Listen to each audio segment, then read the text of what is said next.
Selamat datang di kanal YouTube SMRC TV. Kembali kita akan merilis hasil survei terbaru SMRC yang dilakukan melalui telepon secara nasional.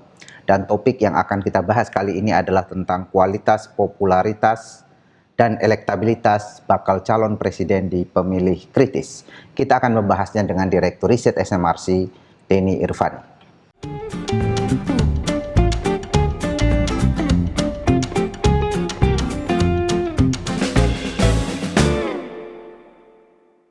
Oke, Mas Denny, kita akan melanjutkan pembahasan tentang beberapa faktor ya yang kemungkinan mempengaruhi elektabilitas bakal calon presiden. Sebelumnya kita sudah membahas tentang pengaruh evaluasi publik terhadap kinerja pemerintah.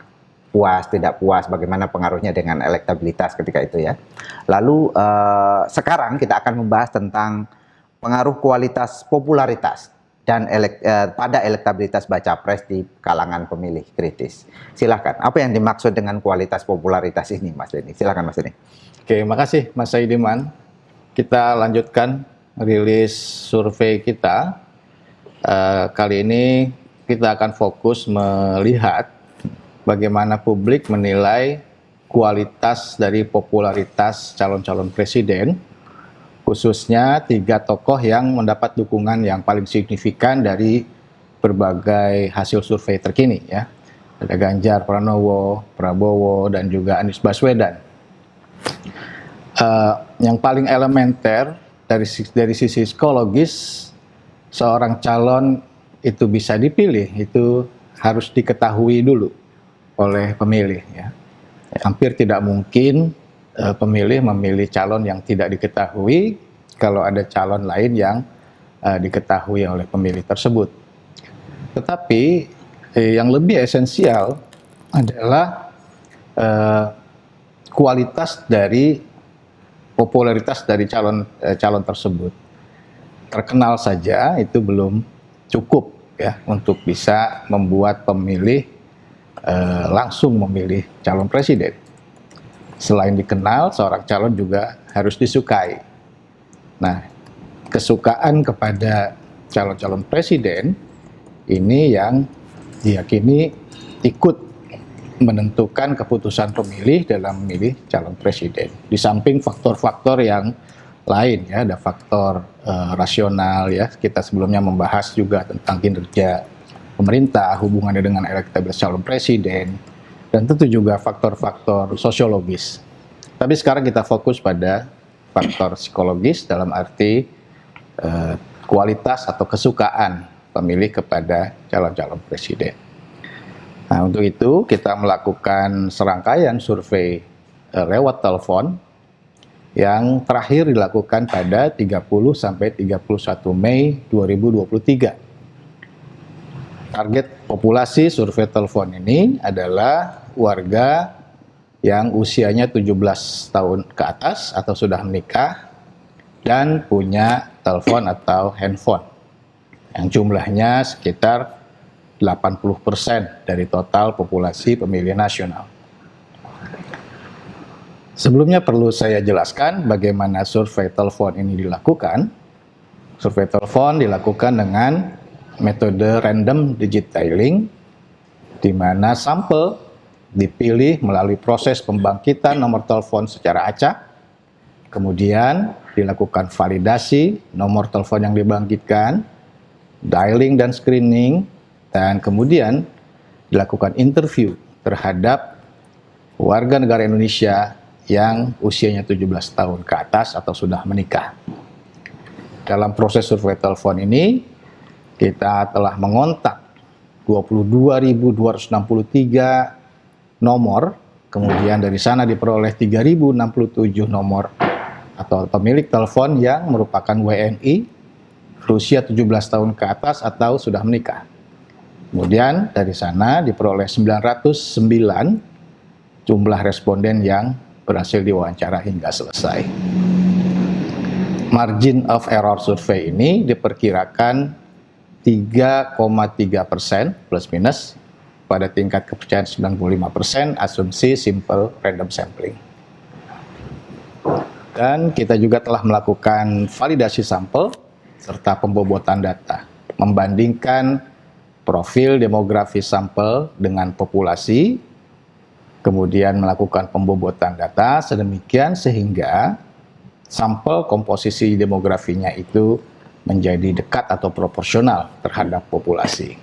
Berikut saya tunjukkan bagaimana karakteristik sampel dibanding populasi dari sisi gender, desa kota, umur, pendidikan, agama, dan etnis, juga dari sisi provinsi ya. Sampel kita tersebar dari Aceh sampai Papua dengan komposisi atau proporsi sampel yang proporsional terhadap populasi. Karena itu kita bisa yakin bahwa temuan-temuan kita dapat menggambarkan keadaan populasi secara keseluruhan. Baik Mas Aidiman, kita lanjutkan ke temuan survei ini yang berkaitan dengan popularitas para bakal calon presiden, khususnya 3 nama yang sejauh ini menurut berbagai hasil survei terkini mendapat dukungan paling signifikan. Prabowo, Anies, dan Ganjar. Ini ada grafik di sebelah kiri adalah tentang pengetahuan pemilih terhadap ketiga tokoh. Jadi dalam survei kita tanya, apakah ibu atau bapak tahu atau pernah mendengar nama Prabowo Subianto, pernah dengar nama Anies Baswedan, kemudian juga kita nanyakan, tahu atau pernah dengar Ganjar Pranowo. Nah, dengan pertanyaan ini kita memperoleh respon, ada 97%, jadi hampir semua masyarakat, dalam hal ini pemilih yang memiliki telepon, atau sering kita sebut sebagai pemilih kritis, ini sudah tahu nama Prabowo Subianto, jadi hampir semua, 97%. Kemudian setelah Prabowo Subianto juga banyak yang sudah mengetahui Anies Baswedan, 91%. Setelah itu baru Ganjar Pranowo, 89%. Jadi kalau dibandingkan dari sisi pengetahuan ya pemilih terhadap calon-calon ini, yang paling terkenal adalah Pak Prabowo, kemudian yang kurang, masih belum banyak terkenal adalah Ganjar Pranowo. Kenapa Pak Prabowo mungkin sudah begitu tinggi? Ya wajar ya, karena beliau sudah beberapa kali jadi calon presiden, sementara Anies dan Ganjar itu kan sebelumnya hanya bersaing di tingkat provinsi sebagai gubernur. Awareness dari Anies dan Ganjar di bawah Prabowo. Nah, kemudian jika tahu, kita tanyakan kembali, apakah suka atau tidak suka dengan nama-nama itu. Nah, di antara yang tahu, yang menyatakan suka kepada Prabowo itu 80%. Lalu di antara yang tahu juga, yang mengatakan suka dengan Anies Baswedan 68%. Dan yang suka kepada Ganjar dari yang tahu 82%. Nah, jadi ini berbeda polanya ya. Kalau tadi yang paling tinggi tingkat kedikenalannya adalah Prabowo, tapi dari sisi kesukaan atau kita sebut dengan kualitas popularitas, maka kita bisa dapat informasi Ganjar Pranowo ini tingkat kesukaannya di atas ya Anies paling jelas ya, signifikan, dengan Prabowo sedikit, walaupun tidak berbeda terlalu jauh ya, 82% dengan 80%. Jadi ini temuan yang kita peroleh ya dari sisi kualitas popularitas tokoh-tokoh ini. Nah, karena kita sudah melakukan survei beberapa kali, kita bisa lihat juga pergerakannya ya. Pengetahuan pemilih kepada pemilih kritis dalam hal ini kepada calon-calon presiden ini. Kalau Pak Prabowo Subianto itu memang sudah dari sejak tahun lalu ya kita tanyakan dalam survei telepon, itu sudah tidak terlalu banyak ada perubahan ya, karena yang tahu di atas 90% terus gitu ya, 95, 97, kan batasnya 100% ya, orang dikenal. Lalu Anies dari 83% pada bulan Juni 2022, nah, terakhir di survei 31 sampai 31 Mei itu 91%, jadi naik sekitar 8% begitu ya. Kemudian Ganjar tahun lalu pada bulan Juni 2022 itu yang tahu Ganjar baru 70%, sekarang 89%. Ya hampir sama dengan Anies gitu. Tapi tetap masih di bawah kedikenalan dari Pak Prabowo. Lalu kita lihat, nah ini tren kesukaan, tren kualitas dari popularitas ketiga tokoh ini.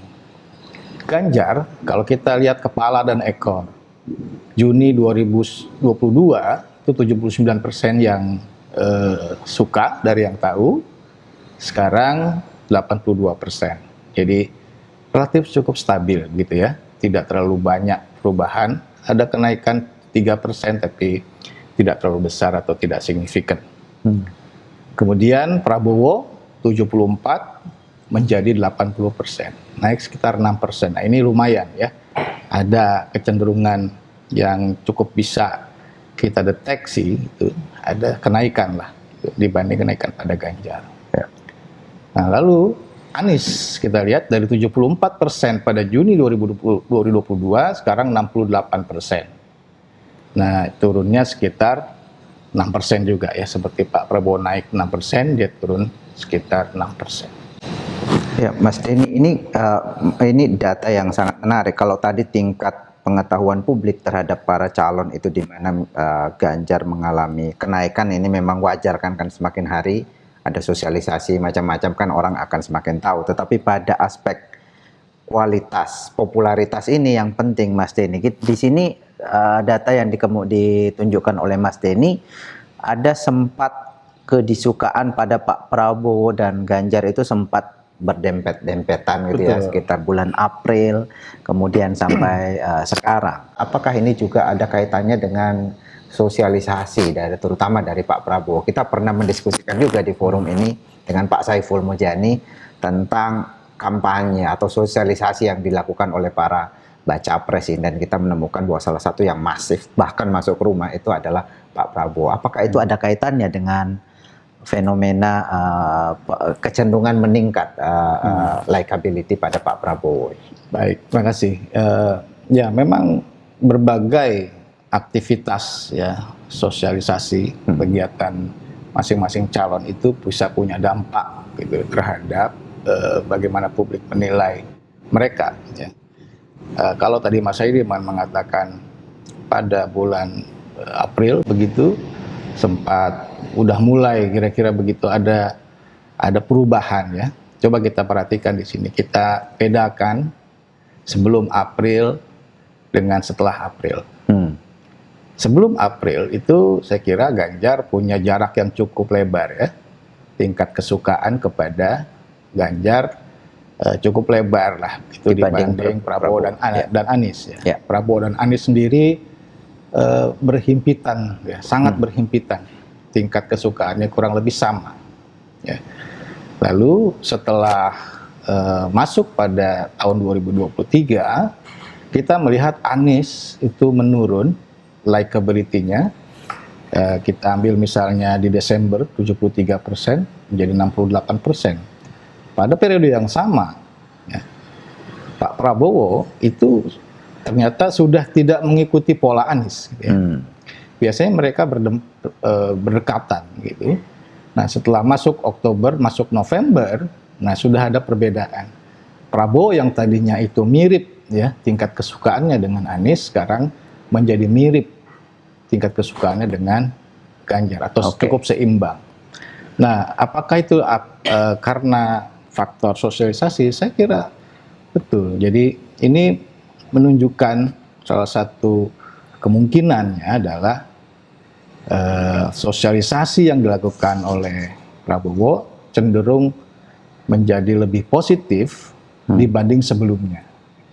Sebelumnya dalam arti sebelum November begitu atau sebelum Desember dan setelah Desember itu juga kelihatan gitu ya, ada kecenderungan, ada peningkatan kualitas sosialisasi.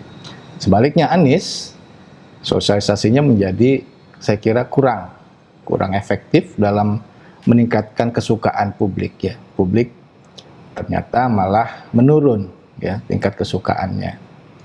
Kalau sosialisasi dalam hal menyebarkan alat-alat peraga seperti itu, sebetulnya untuk Prabowo tidak terlalu penting karena dia sudah dikenal. sangat dikenal. Tetapi message-nya mungkin atau relawannya yang bisa lebih meyakinkan pemilih, itu saya kira yang lebih punya nilai untuk mengubah kira-kira bagaimana penilaian publik kepada beliau.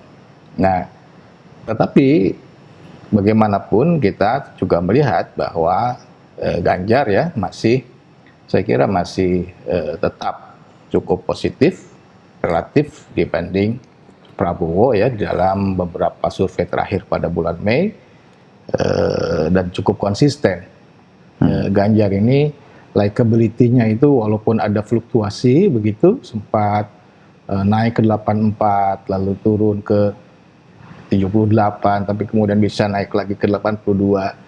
Perubahan-perubahannya tidak terlalu besar, gitu ya. Dan masih di atas Anies terutama yang berada di bawah. Oke, Mas Denny. Jadi intinya pada Ganjar ini relatif stabil. Pertanyaannya kemudian adalah apakah likability ini dan juga pengetahuan publik terhadap para bakal calon presiden ini berpengaruh terhadap elektabilitas mereka? Seperti apa pengaruhnya, Mas Denny? Oke, kita lanjutkan. Kita lihat variabel elektabilitas dalam survei terakhir pada 30 sampai 31 Mei. Pilihan kepada 3 nama ini, Ganjar Pranowo mendapat dukungan 37,9% dari pemilih kritis. Sementara Prabowo 33,5%. Ini jaraknya hanya sekitar 4% gitu ya, sekitar 4%. Jarak yang 4% ini, Mas Saidiman, penting untuk disampaikan bahwa itu jarak yang tidak signifikan secara statistik.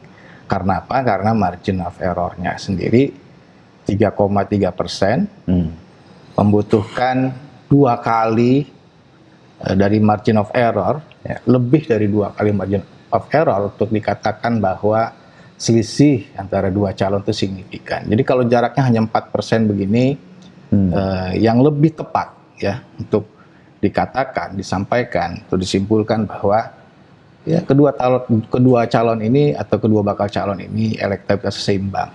Dalam survei terakhir. Kalau dengan Anies Baswedan memang jaraknya cukup jauh ya. Jarak antara Ganjar dengan Anies itu misalnya itu selisih 18%. Itu kita bisa yakin memang Ganjar di atas Anies. Begitupun dengan Prabowo. Prabowo dengan Anies juga signifikan. Tapi Ganjar dengan Prabowo ini sangat ketat begitu, sehingga tidak bisa disimpulkan secara meyakinkan apakah Ganjar unggul atas Prabowo. Nah, bicara soal efek ya dari kualitas popularitas yang tadi kita diskusikan di awal, kita melihat ada pola di mana ketika likability Anies Baswedan itu cenderung mengalami penurunan. Ya, tadi kita lihat misalnya dari Desember sebelumnya ke survei terakhir pada bulan Mei, maka elektabilitas Anies juga melemah gitu. Ini suatu bukti gitu ya. Bukti bahwa kualitas popularitas itu punya dampak terhadap elektabilitas calon bersangkutan. Sementara tadi Pak Prabowo dan Ganjar begitu, itu kan relatif stabil. Dalam periode yang sama relatif stabil, tidak mengalami penurunan, sehingga mereka juga mendapat dukungan di atas dari Anies Baswedan. Dan tadi likability Ganjar dengan Prabowo itu juga sangat ketat gitu ya. Dalam beberapa bulan terakhir, sejak kalau tadi kita lihat mungkin bulan April begitu, sejak April atau bahkan Desember itu sangat ketat. Ternyata juga punya dampak ketatnya dukungan pada kedua nama itu. Sampai akhir kita lihat Mas Saidiman, selisihnya hanya sekitar 4%. Kalau dulu di November atau Oktober, November, Desember itu ketatnya bukan hanya antara Prabowo dan Ganjar, tapi Anies juga ketat gitu ya. Tetapi setelah masuk kepada 2023, nah yang ketat itu tinggal menyisakan Prabowo dan Ganjar. Oke, Mas Denny. Jadi ini mengkonfirmasi tadi ya tentang likability. Memang tadi disebutkan, disampaikan oleh Mas Denny bahwa likability antara Prabowo dan Ganjar ini memang dekat juga. Sangat kan, dekat. dan menjadi lebih mirip ya belakangan ini beberapa bulan terakhir. Tetapi yang berbeda dari dua tokoh ini adalah pada tingkat pengetahuan publik. Ya. Tadi di data pertama disebut bahwa masih ada 11% peluang bagi Ganjar Pranowo untuk menaikkan tingkat pengetahuan publik pada dia kan. Sementara pada Pak Prabowo udah hampir mentok sekitar 3% lagi untuk menaikkan sampai 100%, atau ya sekitar 100% lah kira-kira pengetahuan publik terhadap Prabowo Subianto. Nah, apakah ini punya pengaruh Mas Denny, di mana ada ruang bagi Ganjar untuk menaikkan popularitas atau pengetahuan publik pada dia? Ya, kita bicara efek dari popularitas atau kuantitas popularitas ya. Ya. Sebelumnya kita lihat bahwa Ganjar itu belum sepopuler Prabowo gitu ya. Dengan Anies hampir sama. Tapi dalam pemilihan presiden nanti kita bisa mengasumsikan bahwa semua pemilih itu tahu calon yang bersaing. Tahu Ganjar, sekaligus tahu Prabowo, sekaligus tahu Anies Baswedan. Seandainya 3 nama ini yang maju sebagai calon presiden dan pemilih itu memiliki pengetahuan yang sama kepada calon-calon, bagaimana kira-kira potensi elektabilitas masing-masing calon. Untuk itu kita melakukan sebuah analisis, Mas Aidiman, dengan mengekstrak data hanya pada responden yang tahu ketiga nama tokoh ini. Ini yang warna merah adalah dukungan kepada calon-calon presiden dari mereka yang tahu ketiga calon tersebut. Nah, di antara mereka yang tahu ketiga nama calon tersebut, pemilih kritis memberikan dukungan 42,2% kepada Ganjar, kemudian Prabowo Subianto 32,1%, Anies 17,4% dan 8,3% belum tahu. Nah, kalau yang di kelompok pemilih ini yang sama-sama tahu ini, jarak antara Prabowo dengan Ganjar itu sekitar 10%. Nah, sementara margin of error pada kelompok pemilih ini 3,6%. Jadi selisih 10% ini lebih dari 2 kali margin of error. Ya. Kita bisa kira-kira menyimpulkan bahwa di kelompok pemilih yang sama-sama tahu ketiga tokoh ini, Ganjar unggul atas Prabowo. Kalau dari seluruh pemilih kita tidak bisa menyimpulkan ya, karena selisihnya tadi hanya sekitar 4%. Ya. Jadi karena Ganjar tadi ya Mas Aidiman baru dikenal oleh 89% pemilih, maka jika kedikenalannya itu naik menjadi sama dengan Prabowo, katakan begitu, maka dia masih punya ruang untuk menaikkan elektabilitasnya. Karena apa? Karena likability pada Ganjar ya relatif positif. 82% tadi ya, dibanding Prabowo 80%, apalagi Anies yang di bawah 70%. Dan analisis pada kelompok pemilih yang tahu ketiga calon ini sudah kita buat ya untuk setiap survei. Kita bisa lihat trennya dari waktu ke waktu. Pada kelompok pemilih ini memang Ganjar itu saya kira konsisten ya, berada di atas Prabowo dan Anies. Walaupun ada masa-masa di mana Ganjar dengan Prabowo misalnya pada bulan April itu sangat seimbang begitu, tetapi angkanya masih tidak pernah di bawah Prabowo. Jadi kita bisa kira-kira menyimpulkan Ganjar masih konsisten di atas 2 nama yang lain pada pemilih yang sama-sama tahu tokoh. Baik, Mas Denny. Jadi kesimpulannya adalah untuk elektabilitas, jika yang kita ukur adalah seluruhan responden, maka hasilnya tadi suara antara Ganjar Pranowo dan Prabowo Subianto ini relatif seimbang karena selisihnya di bawah margin of error, walaupun secara absolut angkanya lebih di atas Pak Ganjar Pranowo. Lalu posisi ketiga Anies Baswedan. Dan ini kata Mas Denny tadi ada kaitannya ya dengan kualitas popularitas para calon ini, di mana tadi disebutkan bahwa walaupun tingkat kedikenalan Pak Ganjar ini relatif di bawah dibanding Prabowo Subianto juga Anies Baswedan, tetapi likability-nya paling tinggi sejauh ini 82%, sementara likability pada Prabowo Subianto 80% dan Anies Baswedan 68%. Karena itu kalau yang dianalisis adalah mereka yang sama-sama tahu terhadap calon presiden ini, maka hasilnya tadi itu ada perbedaan yang signifikan antara dukungan kepada Ganjar Pranowo dengan Prabowo Subianto, juga dengan Anies Baswedan. Dan keunggulan Ganjar Pranowo di kalangan pemilih yang sudah tahu ketiga calon ini itu relatif stabil sejauh ini. Kalau kita ukur dari Oktober 2022 sampai survei sekarang di akhir Mei 2023 itu selalu di atas, tidak pernah disalib oleh Prabowo Subianto. Saya kira demikian kesimpulan dari rilis kita kali ini. Kita akan ketemu kembali di dalam rilis survei SMRC selanjutnya. Terima kasih.